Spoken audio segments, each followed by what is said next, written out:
या देवी सर्वभूतेषु शक्तिरूपेण संस्थिता नमस्तस्यै नमस्तस्यै नमस्तस्यै नमो नमः। जय माता दी।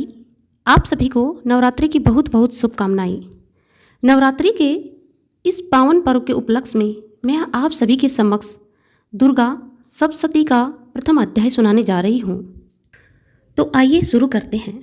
जयकारा शेरों वाली का, बोलो सच्चे दरबार की जय। दुर्गा सप्तशती का पहला अध्याय। महर्षि मार्कंडेय का राजा सुरथ और समाधि को देवी की महिमा बताते हुए मधु कैटव का वध प्रसंग सुनिए।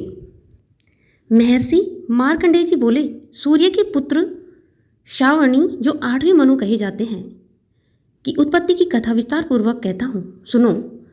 श्रावणी महामाया की कृपा से जिस प्रकार मनवंतर के स्वामी हुए उसका प्रसंग भी सुनो। पहले स्वरोचिष नामक मनवंतर में चैत्रवंशी सुरथ नाम के एक राजा थे।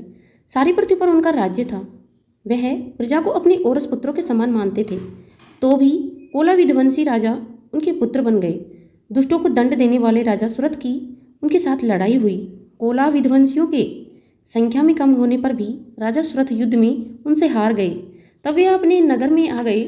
केवल अपने देश का राज्य ही उनके पास रह गया और वे उसी देश के राजा होकर राज्य करने लगे। किंतु उनके शत्रुओं ने उन पर वहाँ भी आक्रमण किया। राजा को बलहीन देखकर उनके दुष्ट मंत्रियों ने राजा की सेना और खजाना अपने अधिकार में कर लिया। राजा सुरथ अपने राज्याधिकार को हारकर शिकार खेलने के बहाने घोड़े पर सवार होकर वहाँ से एक घने वन की ओर चले गए। उस वन में उन्होंने महर्षि मेघा का आश्रम देखा। वहाँ मेधा महर्षि अपने शिष्यों तथा मुनियों से सुशोभित हुए बैठे थे और वहाँ कितने ही हिंसक जीव परम शांति भाव से रहते थे। राजा सुरथ ने महर्षि को प्रणाम किया और महर्षि ने भी उनका उचित सत्कार किया। राजा सुरथ महर्षि के आश्रम में कुछ समय ठहरे और अपने नगर की ममता के आकर्षण से राजा अपने मन में सोचने लगे, पूर्व काल में पूर्वजों ने जिस नगर का पालन किया था वह आज मेरे हाथ से निकल गया। मेरे दुष्ट और दुरात्मक मंत्री ने मेरे नगर की अब धर्म से रक्षा कर रहे होंगे या नहीं।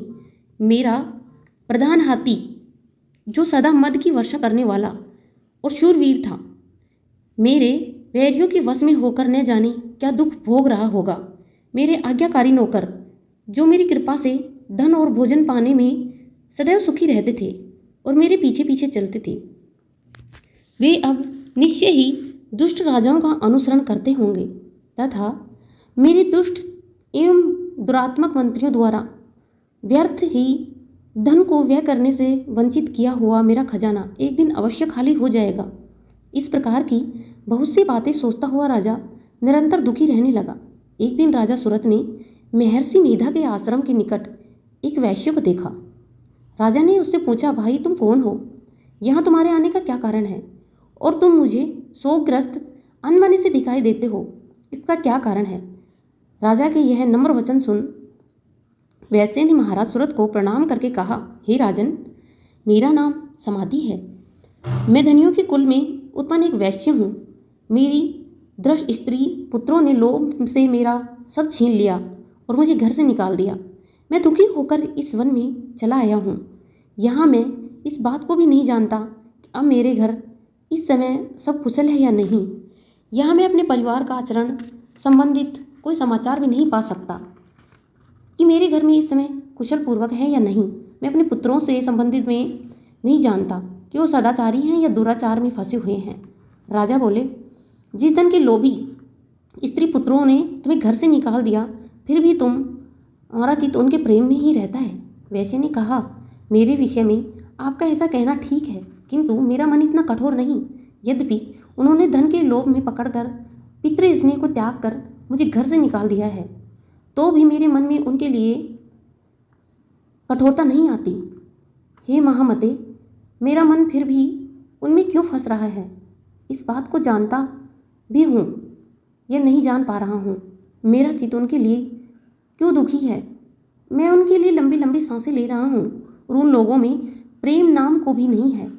फिर भी ऐसे निस्नेहों के लिए मेरा हृदय कठोर नहीं होता। महर्षि मार्कंडेय जी ने कहा, हे ब्राह्मण, इसके पश्चात महाराज सुरथ व वैश्य दोनों महर्षि मेधा के समीप गए और उनके साथ यथा योग्य न्याय संभाषण करके दोनों ने वार्ता आरंभ की। राजा बोले, हे भगवान, मैं आपसे एक बात पूछना चाहता हूँ, सो आप कृपा करके मुझे बताइए। मेरा मन मेरे अधीन नहीं है, इसमें मैं बहुत दुखी हूँ। राज्य धनादि की चिंता अभी तक मुझ में बनी हुई है और मेरी यह ममता अज्ञानियों की तरह बढ़ती जा रही है। और यह समाधि नामक वैश्य भी अपने घर से अपमानित होकर आया है। इसके स्वजनों ने भी इसे त्याग दिया है। स्वजनों से त्यागा हुआ भी यह उनसे हार्दिक प्रेम रखता है। इस तरह हम दोनों ही दुखी हैं। हे महाभाग, उन लोगों के अवगुणों को देखकर भी हम दोनों के मन में उनके लिए ममता जनित आकर्षण उत्पन्न हो रहा है। हमें ज्ञान रहते हुए भी ऐसा क्यों? अज्ञानी मनुष्यों की तरह हम दोनों में ये मूर्खता क्यों है? महर्षि मेधा ने कहा, महाभाग, विषय मार्ग का ज्ञान सब जंतुओं को भी है। सभी के लिए विषय अलग अलग होते हैं।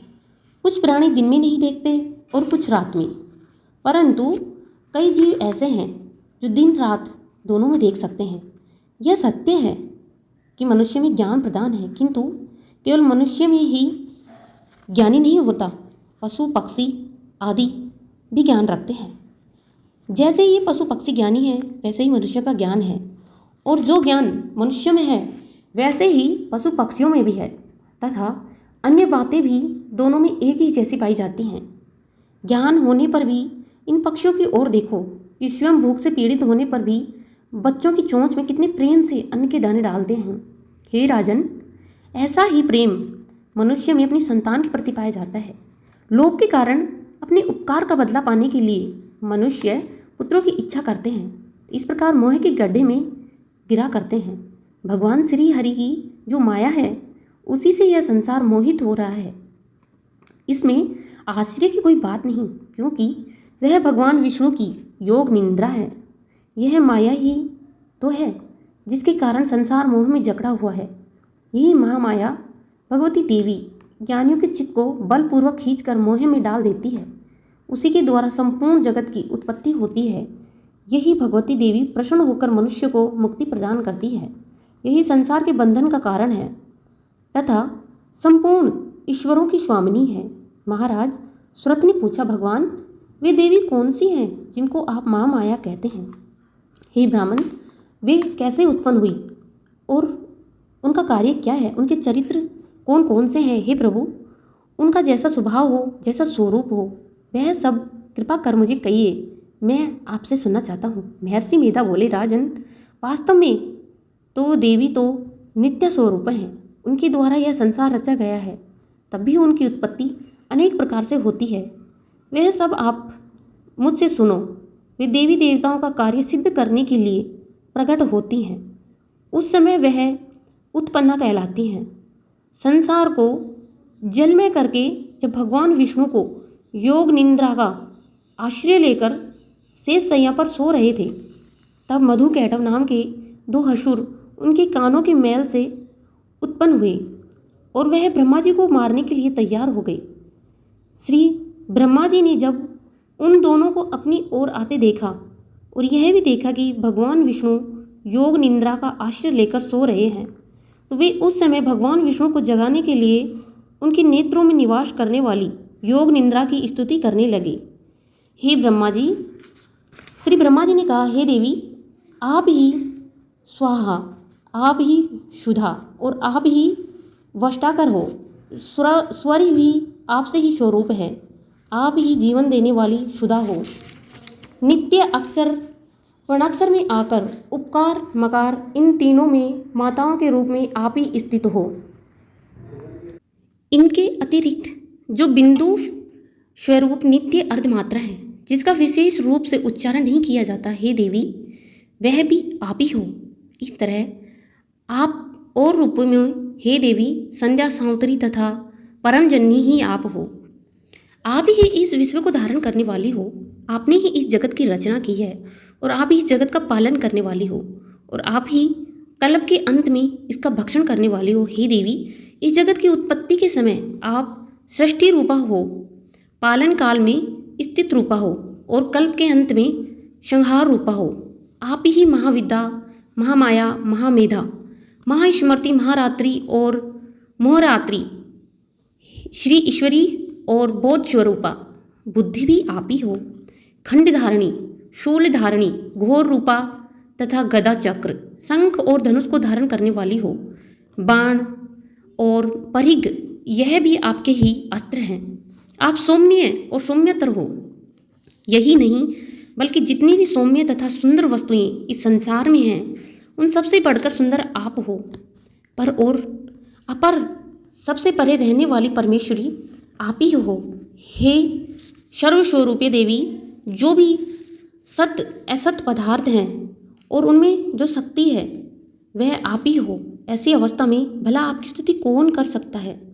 इस संसार की सृष्टि, पालन और संहार करने वाली हो जो भगवान हैं, उनको भी जब आपने निद्रा के वशीभूत कर दिया तो फिर आपकी स्तुति कौन कर सकता है। मुझे भगवान विष्णु तथा भगवान शंकर को शरीर धारण करने वाली आप ही हो। आपको स्तुति करने की शक्ति किसमें है हे देवी। आप तो अपने इन उदार प्रभावों के कारण ही प्रसन्न हो। मधु और कैटभ जो भयंकर असुर हैं, इन्हें तो मोह में डाल दो और श्री हरि विष्णु को भी जल्दी जगा दो और उसमें इनको मार डालने की बुद्धि भी उत्पन्न कर दो। महर्षि मेधा बोले, हे राजन, जब भी ब्रह्मा जी ने देवी से इस प्रकार की स्तुति करके भगवान को जगाने तथा मधु कैटभ को मारने के लिए कहा तो भगवान श्री विष्णु के नेत्र, मुख, नासिका, बाहु, हृदय और वक्षस्थल से निकलकर वे देवी श्री ब्रह्मा जी के सामने खड़ी हो गई। उनका ऐसा करना था कि भगवान श्री हरि तुरंत जाग उठे और उन्होंने दोनों असुरों को देखा जो अत्यंत बलवान और पराक्रमी थे और क्रोध के कारण उनके नेत्र लाल हो रहे थे और जो ब्रह्मा जी का वध करने के लिए तैयार थे। तब क्रोधित हो उन दोनों दुरात्माओं असुरों के साथ भगवान श्री हरि पूरे 5000 वर्ष तक लड़ते रहे। एक तो वो अत्यंत बलवान तथा पराक्रमी थे, दूसरे महामाया ने भी उन्हें मुंह में डाल रखा था। अतः वे श्री हरि भगवान से कहने लगे, हम दोनों अपनी वीरता से अत्यंत प्रसन्न हैं, आप हमसे कोई वर मांगो। भगवान ने कहा, यदि तुम मुझ पर प्रसन्न हो, अब तुम मुझे अपने हाथों से मृत्यु को प्राप्त करो। बस इतना सा ही वर मैं तुमसे मांगता हूँ।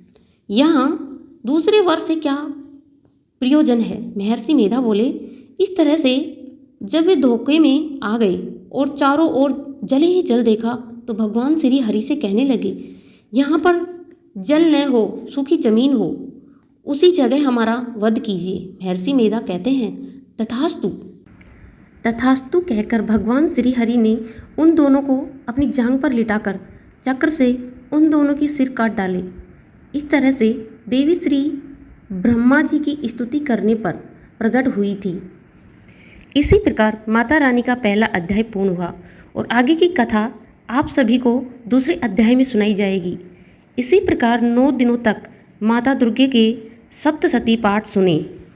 अगर आपको वीडियो पसंद आया हो तो वीडियो को लाइक करें और चैनल को सब्सक्राइब कर दें। बोलिए माता रानी की जय, नव दुर्गे की जय।